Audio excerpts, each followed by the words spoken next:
Hi, I'm Ashley Smith, and welcome to this episode of Nature in the Hills. With us today is Abby Ertel from Huron Pines to talk to us about the Kirtlands warbler. Welcome to the show, Abby. Thank you very much, Ashley. It's a pleasure to be here. So can you tell us a little bit about what is a Kirtlands warbler and how did it become endangered? Kirtland's warbler is a migratory songbird. It nests in the jack pine of northern Michigan, as well as parts of the UP. And it travels back and forth between the Bahamas and Michigan on its migration route. So that's a long distance. It is, yeah. Round trip, it's about 3,000 miles. Wow, so, such a little bird too. It's about half an ounce. One of the larger warblers of the warbler family, but the rarest of the pine warblers. Okay.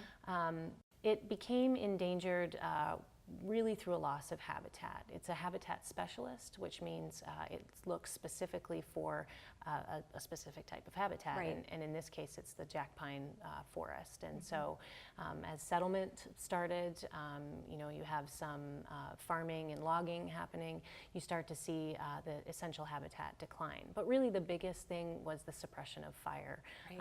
Jack pine ecosystems, jack pine forests regenerate naturally by wildfire, and as you start to have settlement, wildfire isn't as socially acceptable. And so through fire suppression, you start to see that young, dense jack pine that Kirtland's warbler really depends on for nesting, right. Decline. And so with that decline, you have a decline in the species.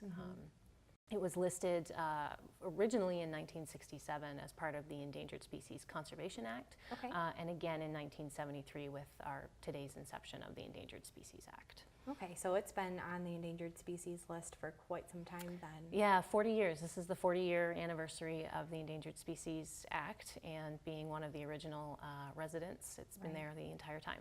Right, wow. So a lot of work's been done to help protect this bird, I'm sure. Absolutely, yeah. We're looking at 4 decades of strong conservation strategy to help this bird. So can you tell us a little bit more about the Kirtlands Warbler Initiative and your position as the Kirtlands Warbler Coordinator?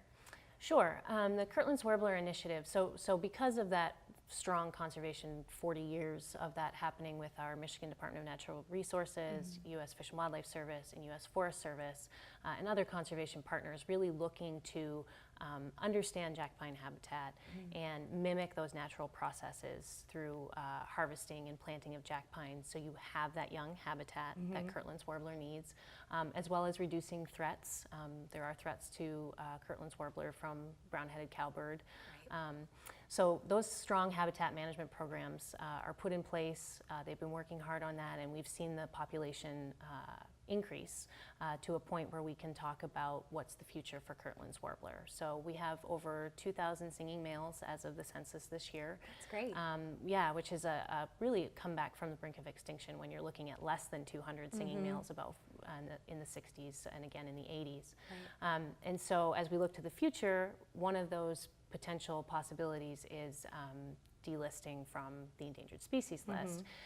But because of the reliance of Kirtland's warbler on humans to do that habitat management and threat control, conservation partners understand that there has to be some long-term safety network in place for the bird to come off the list. And so the Kirtland's Warbler Initiative is really that bridge. It's that transitional program that brings together a broad coalition of partners, including state and federal agencies, and that's where Huron Pines has sort of joined into this program to work with sort of the community engagement, stewardship, and long-term fund, so some fundraising. Right.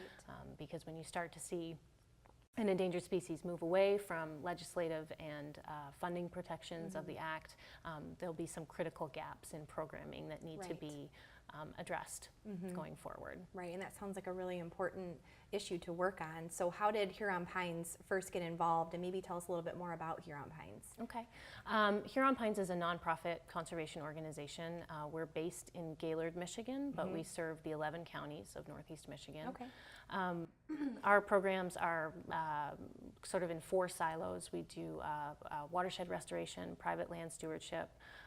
We have an AmeriCorps program, and then the Kirtland's Warbler Initiative. And we work a lot with partners, partnership building to accomplish large-scale conservation. And because we ourselves have been around for 40 years working in Northeast Michigan, which is the epicenter of Kirtland's warbler nesting habitat. Have a good location. We have a good location and a good connection with the communities up there. And so being brought on to this program with our conservation partners, we really are looking to build that constituency of support that will be needed for Kirtland's warbler in the future. What kinds of things, I know you mentioned, planting the jack pines, conserving their habitat, and you mentioned how they need that fire suppression really brought that decline on with the jack pine population. So what kinds of things are being done to protect the bird's habitat and can protect the bird itself? Sure. So habitat management is really key. So you see our state and federal agencies doing harvesting and planting of jack pine on a large scale. The Kirtland's warbler likes large tracts of land. Right. So that happens in a 50-year rotation, the way that they do this. So you always have a certain amount of essential habitat, that 5 to 20-year range, and then alternate age classes. So you have some more mature jack pine or some younger jack pine, which really brings in resiliency and strength for the ecosystem as a whole. Sure. You have the cowbird trapping programs. Cowbirds they lay their eggs in the nests of Kirtland's warblers, and when their nestlings hatch, they are louder, bigger, and Kirtland's warbler, not having evolved to recognize that, will raise them to the detriment of their own. Right. And the same thing, I mean, we have a lot of problems with that with our bluebird nesting areas. Absolutely. Down in this part of, here in Heritage Park. So yeah, the cowbirds are a huge problem, and I think a lot of people don't realize that you might see a little warbler raising a cowbird that's bigger than itself, but bigger than the parent bird. So yeah, so that's really a key component of protection for the bird, and certainly a program that will need to continue in the future. And then there's also a lot of education and outreach programming that happens. There's the Forest Service does classroom programs, goes into local classrooms and talks about this wonderful rare bird that we have here in Michigan, and talks to third graders about why we have jack pine, why and the connection it has to the bird. There are tours, viewing tours during nesting season to engage folks to come out and see the bird, learn more about the habitat. So you have your on the ground habitat management, threat control, and getting out and talking about it, reaching out to folks. Right, and I think the education component is just as important because, for folks to want to care about something and protect it, they really have to feel connected. They have to know that animal or that thing that's being protected. So I think starting them in elementary, third grade, getting them familiar with the Kirtland's warbler, because there's a lot of adults that might not know what that bird is or have never seen a picture of it or know that it's even on the endangered species list. So I think that's really great. So with that being said, too, folks here in Southeast Michigan, we've maybe not ever seen a Kirtland's warbler. They don't live so much down here. So why should we care about a bird that lives, in the northern parts of the Lower Peninsula? Sure. Kirtland's warbler is one of these really unique natural assets that we have in this state. I mean, Michigan is rich in, natural resources, natural assets, and Kirtland's warbler is one of those. And so I like to tell people that, just like you should dip your toes in Lake Michigan, or you should see the sunrise side of the state, or see the Tawas Point Lighthouse, you should take a Kirtland's warbler tour because it is one of these really defining elements that we have in this state. For sure. Yeah, and there's also a big sort of economic side of this story too, and Kirtland's warbler plays a key role in that. Wildlife recreating, wildlife viewing is becoming nationally a huge trend. Absolutely. If you look at studies from Fish and Wildlife Service from 2011, $145 billion was spent in the nation on wildlife recreation, and in this state you have $1.2 billion spent by visitors and visitors and residents on these activities. So people are recognizing what we have in this state, and Kirtland's warbler is one of those, and bird watching is a huge draw. Absolutely. Right, we're so lucky in Michigan to have all of our natural resources and built-in tourist attractions pretty much, and I think birding is a really growing hobby with people. Folks will travel around the world for birding excursions and things like that, so it is really special that we have that spot where they can come and hopefully see a Kirtland's warbler for Absolutely. themselves. Yeah. Mm-hmm. So the Kirtland's warbler is actually a pretty awesome success story. You mentioned, going down in the hundreds of singing males now up into the 2000s, talking about it being delisted.